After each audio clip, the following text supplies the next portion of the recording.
saya sangat bersyukurlah sebab rezeki yang saya dapat pada waktu itu.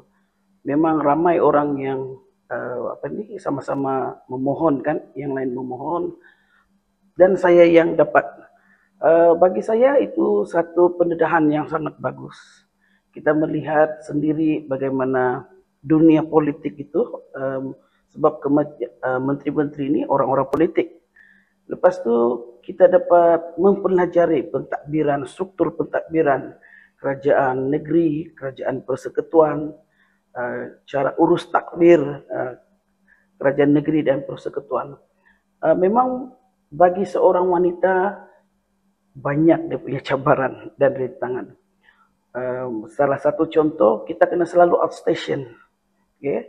Dan bila kita bersama-sama dengan menteri, kemudian bila menteri menjalankan tugas dia sebagai wakil rakyat, kita pun kena ikut masuk ke kampung-kampung, mendengar masalah rakyat, membantu wakil rakyat itu untuk memudahkan urusan-urusan rakyat.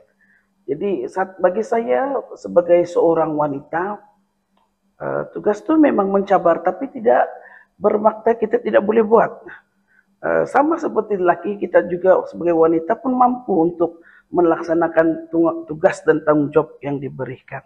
Jadi bagi saya itu satu pengalaman yang sangat bererti bagi saya, yang menjadikan saya apa yang saya hadapi hari ini.